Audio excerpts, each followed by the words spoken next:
Diyos marahay na aga, and for today's video nga mga mare, ito yung kaganapan ng kaarawan ng aking si Puso.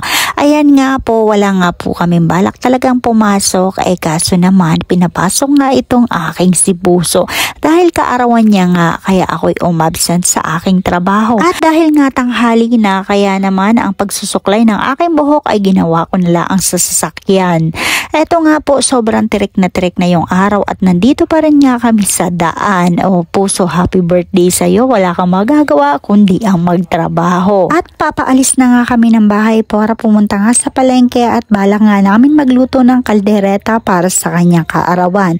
Sa pagkakataong ito, klaseng mapupurnada ang aming kaldereta.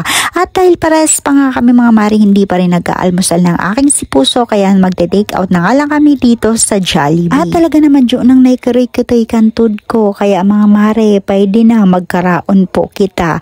Anyway mga mari, nandito na nga po kami sa UPLB at trabahong laboratory nga ang punta ng aking si Puso ngayon.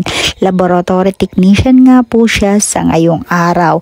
Ayan, dahil walang pasok nga at araw ng linggo, kaya naman nakakainip naman talaga dito, kadalingon ko nga wala akong matanawa na tao. At dahil pagtambay at pag-internet lang naman yung dinayo ko dito, kaya luluklok na lang ako dito sa isang kanto para antayin nga ang aking si Puso. At fast forward na nga po mga mare, bali pa uwi na nga kami nito at ang hali na nga at maghahanap nga kami na pwede naming kainan.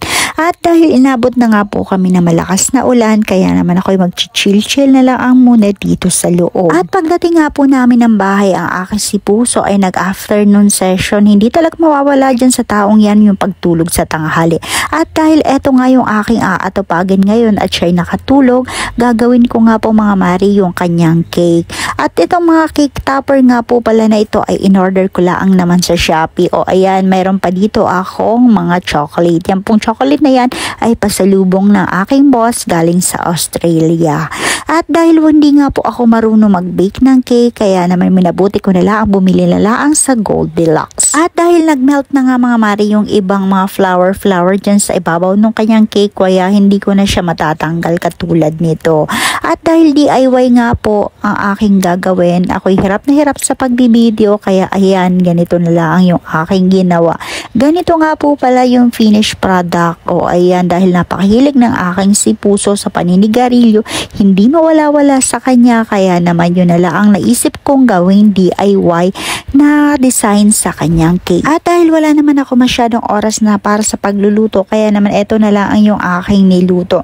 And the rest nga mga mari, bali in order na lang namin para diretso kain na nga, dahil dinner nga yung target namin. At wala naman nga masyadong bisita ang aking si Puso at mga kapitbahay lang naman, kaya minadalay na nga namin kumain kasi may mga lumalabas nga ng mga insektong lumilipad kasi makakasugba pa nga dito sa aming kakainin. At dahil nga magtatag-ulan na, kaya naman naglalabasan na naman ang mga sumpa dito nga sa kabundukan. At karaon po kita. Yun lang naman po for today's video. Maraming salamat sa inyong panonood. Hanggang sa susunod, mabalos.